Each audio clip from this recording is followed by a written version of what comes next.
And match विश्लेषण।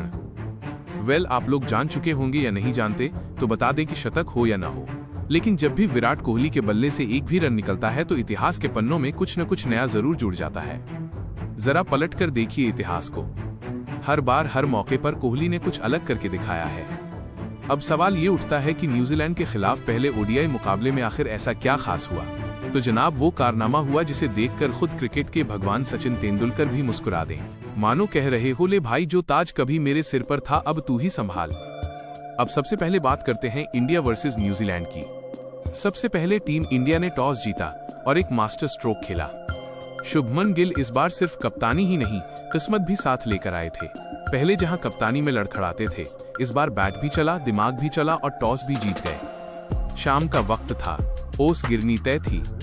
गेंद गीली होती, गेंदबाजी मुश्किल होती, इसीलिए भारत ने पहले गेंदबाजी चुनी और यहीं से मैच की कहानी भारत के पक्ष में मुड़ गई। लेकिन असली कहानी तो यहाँ से शुरू होती है। विराट कोहली एक बार फिर वही करते हैं जो वो सालों से करते आ रहे हैं।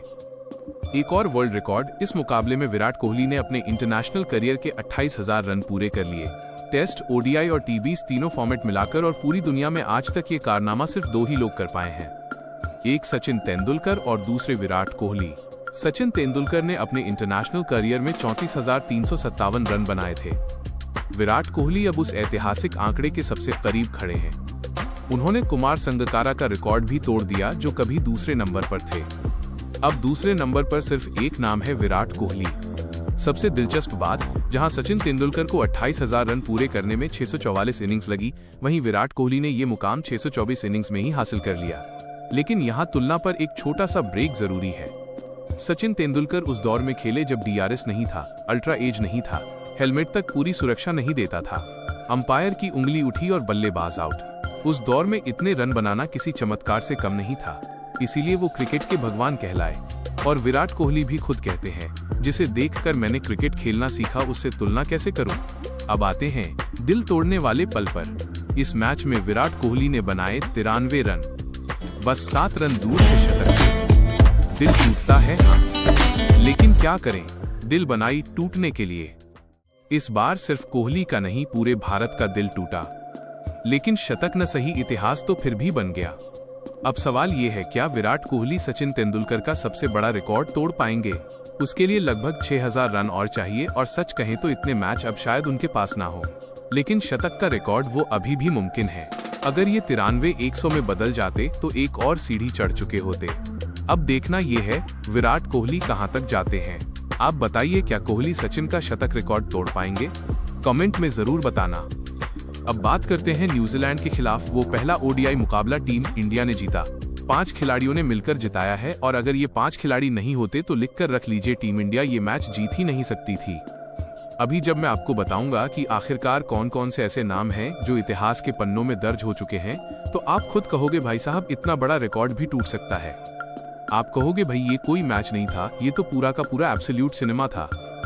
यार इससे बढ़िया तो हम यही मैच देख लेते, पिक्चर देखने क्यों जाते हैं। क्योंकि भारत बनाम न्यूजीलैंड का ये पहला ओडीआई वडोदरा में खेला जा रहा था, और भाई साहब ऐसा मुकाबला हुआ कि लोग देख भी नहीं पाए और इतिहास बन गया। तो चलिए देखते हैं आखिर वो कौन से खिलाड़ी थे जिन्होंने इस मैच को जिताया और अपने पंजों से न्यूजीलैंड की पूरी खाल उधेड़ दी। वो न्यूजीलैंड जिसे केवी टीम कहा जाता है, वो न्यूजीलैंड जो कितनी भी मुश्किल स्थिति हो आराम से मैच निकाल लेती है। और वही टीम कह रही थी चैंपियंस ट्रॉफी का फाइनल हारे थे, लेकिन यहाँ बदला जरूर लेंगे। लेकिन उनकी सारी अकड़ टीम इंडिया ने यहीं तोड़ दी। सबसे पहले आते हैं गौती भाई के हर्षित राणा साहब। हर्षित राणा, जिसने अपनी बॉलिंग में ऐसा सुधार किया है कि किसी को उम्मीद ही नहीं थी इतनी जल्दी इतना बदलाव आ जाएगा। क्योंकि हर खिलाड़ी की जिंदगी में एक डाउनफॉल आता है और फिर एक स्काईफॉल भी आता है। हर्षित राणा ने साफ कह दिया, मैं गिरने वालों में से नहीं हूँ। हाँ, आंकड़ों में देखोगे तो 65 रन दिए और सिर्फ 2 विकेट लिए। आप कहोगे रन तो काफी दिए हैं। अरे रन छोड़िए, इस बंदे ने किसे आउट किया वो देखिए। हेनरी निकोलस 62 रन पर खेल रहे थे। अगर ये आउट नहीं होते तो शतक भी मारते और 150 तक भी चले जाते। फिर आते हैं डेवॉन कॉनवे 56 पर पहुंच चुके थे, और इन दोनों की पार्टनरशिप कोई तोड़ ही नहीं पा रहा था। हर्षित राणा आया और अकेले दम पर साझेदारी तोड़ दी। यही वजह है कि न्यूजीलैंड 300 पर रुकी, नहीं तो 350 - 400 भी बन सकते थे। तो बॉलिंग के पहले हीरो हर्षित राणा। अब आते हैं डीएसपी मोहम्मद सिराज साहब। जसप्रीत बुमराह के बाद अगर किसी पर भरोसा है तो वही है सिराज। 8 ओवर सिर्फ 40 रन और 2 विकेट। विल यंग जैसे खतरनाक बल्लेबाज को बाउंसर से परेशान कर दिया। अगर वो टिक जाता तो बहुत नुकसान हो सकता था। अब बात करते हैं प्रसिद्ध कृष्णा की। हाँ, इकोनॉमी अभी भी चिंता का विषय है, लेकिन विकेट निकालना ये काम इन्हें। अपूर्ण, क्या आप चाहेंगे कि मैं इस टेक्स्ट का लेकिन विकेट निकालना ये काम इन्हें आता है। मिचेल सेंटनर 18 पर आउट और सबसे कीमती विकेट डेरिल मिचेल जो 84 पर खेल रहे थे। 9 ओवर 60 रन 2 विकेट। अगर ये 3 गेंदबाज नहीं होते तो न्यूजीलैंड का स्कोर कहीं ज्यादा खतरनाक होता। अब आते हैं बैटिंग पर। शुभमन गिल 71 गेंद 56 रन। शायद तेज नहीं था, लेकिन फॉर्म में वापसी का संकेत था। कम से कम टिके तो सही। बीच में इंजरी भी आई, फिजियो बुलाना पड़ा, लेकिन फिर भी जिम्मेदारी निभाई। और फिर आते हैं विराट कोहली। भाई साहब, ये बंदा भूखा नहीं प्यासा लग रहा था। 93 रन और जब आउट हुए तो लगा मैच हाथ से निकल जाएगा। लेकिन विराट की यही खासियत है, वो अकेले नहीं खेलता, सामने वाले को भी सेट रखता है। सिंगल डबल, बीच बीच में बाउंड्री, धीरे धीरे टीम को जीत की तरफ ले जाता है। हालांकि शतक नहीं बन पाया और यही दिल टूटता है, लेकिन फिर भी विराट कोहली दुनिया में दूसरे नंबर पर पहुंच चुके हैं। कुमार संगकारा को पीछे छोड़ दिया है। अब बस एक ही नाम बाकी है, सचिन तेंदुलकर। क्या विराट उन्हें भी पीछे छोड़ पाएंगे? आप बताइए, क्या कहती हैं? वीडियो पसंद आए तो लाइक करें और चैनल को सब्सक्राइब करना बिल्कुल ना भूलें। और हाँ, हाइप करना तो बनता ही है। मिलते हैं अगले वीडियो में। जय हिंद।